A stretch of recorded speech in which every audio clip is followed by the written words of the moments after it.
Madam President,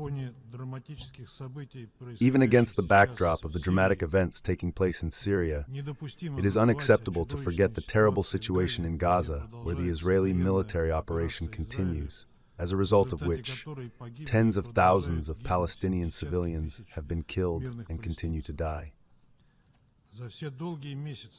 Throughout the long months of this escalation, the Security Council has not taken any real steps to bring about a ceasefire in the enclave.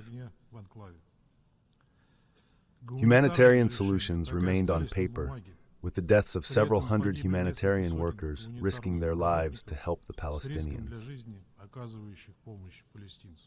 Why did this happen?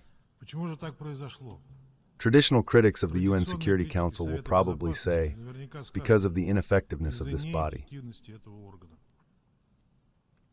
But such an assertion not only fails to capture the real nature of the problem, but also deflects the single UN member state that bears full responsibility for blocking 6 of the Council's draft decisions calling for a ceasefire, including the veto on October 18, 2023, of a draft resolution drafted by Brazil that contained an unequivocal condemnation of the October 7th attack.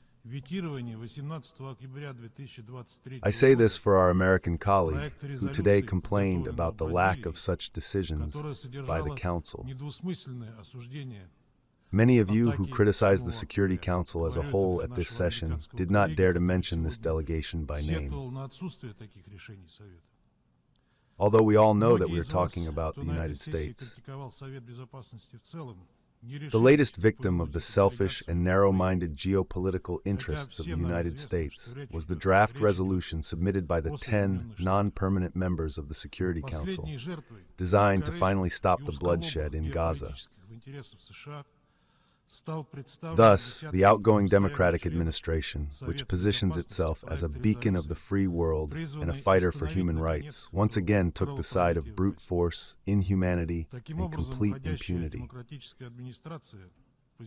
The following message was sent to the world: if you are a close ally of the United States, then there are no laws and restrictions for you, and obligations under international law are an empty phrase. Dear American colleagues, do not be discouraged by the fact that not everyone in this room today will say directly what they really think about your veto. Too many fear the consequences, knowing how Washington punishes any dissent, let alone criticism, against it. But you can be sure that the unsightly role of the United States, both in the current crisis and in the Middle East as a whole, will remain in history forever. Madam President, the instrument of veto was conceived by the founding fathers of the UN, not to give their friends a license to kill civilians, but to ensure the balanced nature of the decisions taken by the Security Council. Unfortunately, the United States has not realized this and is using it to untie the hands of the Israeli military machine. As a result, the number of its victims in Gaza today has exceeded 44,000. How many more tens or hundreds of thousands of Palestinians would have to be killed for Americans to open their eyes and awaken their consciences? And how does the ongoing Israeli military operation in the Gaza Strip contribute to the release of hostages, including Russian and American citizens? And how do Zilmar Jerusalem's military actions against Lebanon or its offensive deep into Syrian territory contribute to this? Emboldened by American all-weather support and feeling complete impunity in Gaza, Israel is launching more and more military operations under increasingly unconvincing pretexts, implementing its political objectives by military means under the guise of general regional instability. All these are links in the same vicious chain, which is based on the carte blanche given to Jerusalem by the administration of George W. Bush.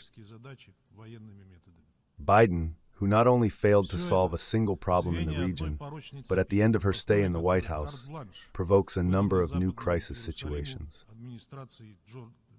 All this time, for 433 days now, While Palestinian women and children have been killed, members of the Council have been forced to listen to endless U.S. assurances of the effectiveness of its bilateral diplomacy on the ground and calls to put pressure on Hamas, turning a blind eye to Israel's actions.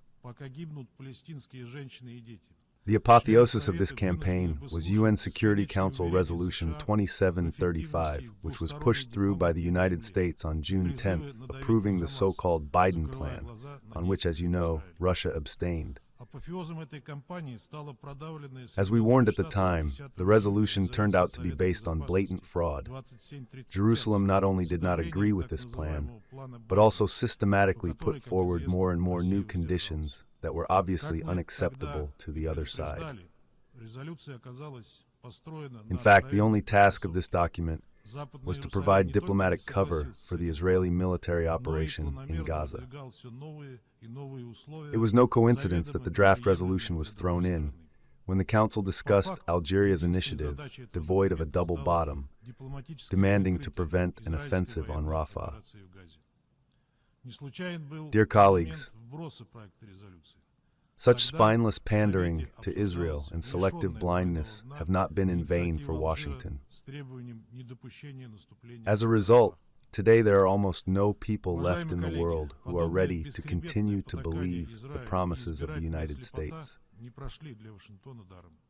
This is clearly demonstrated by the results of the vote on the draft resolution of the 10 on November 20th, when even Washington's closest allies did not share its position.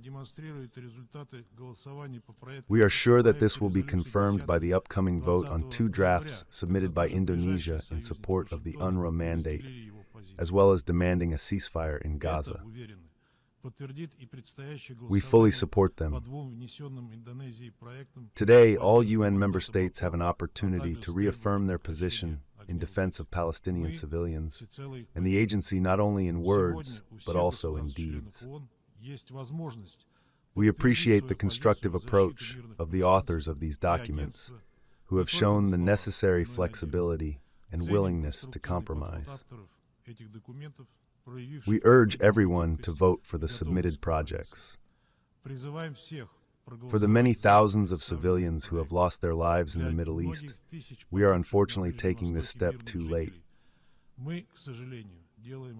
But it is not too late to help those who are still alive. Thank you for your attention.